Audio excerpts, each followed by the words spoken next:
Hey guys, this is Shreyas and welcome back to another video. So I was planning to start this new series which I thought of naming Jailbreak.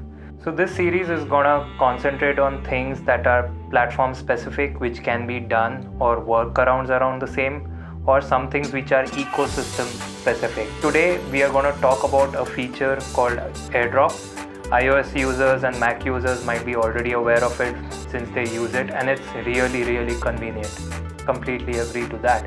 But there hasn't been a viable alternative on the Android front for years. So since AirDrop came out for the Mac and iOS, there were multiple alternatives coming on the Play Store for Android like ShareIt, AirDroid, and other websites also you can do by entering IP addresses.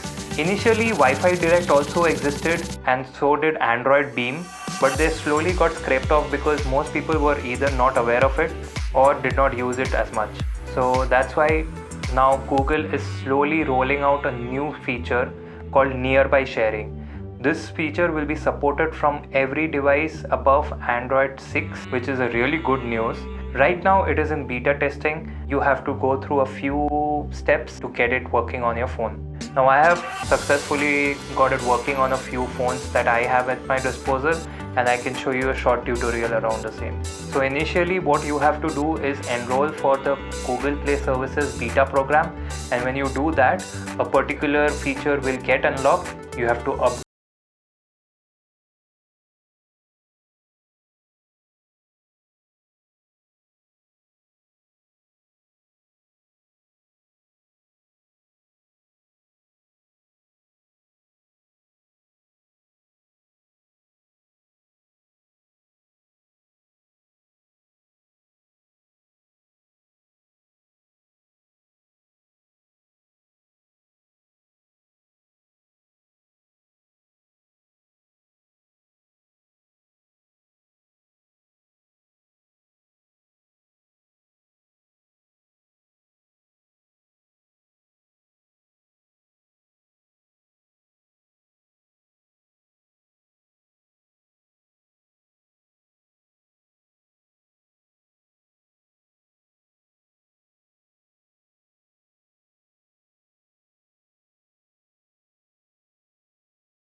and Wi-Fi or data.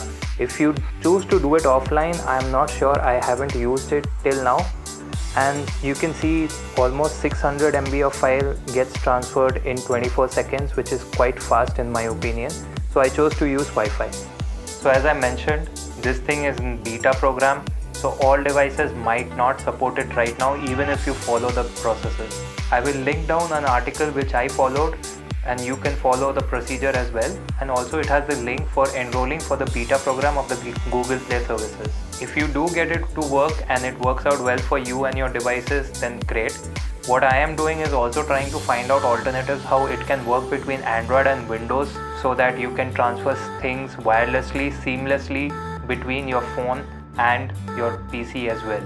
So I'll be on the lookout for the same. So I hope Android rolls this update out pretty soon for all the phones that can be compatible with it.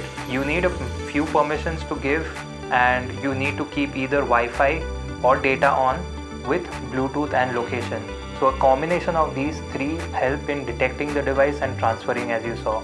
and it is very fast, and if you see the file sizes you will realize that it was actually pretty smooth to do so. So I hope this was helpful to you, and if you can work it out in the beta program as well. If you have some other suggestions to put forward to me which actually makes you less reliable on a particular ecosystem, operating system or app, then please let me know and I will try to make a video on the same. So I hope this was helpful, and thank you for watching.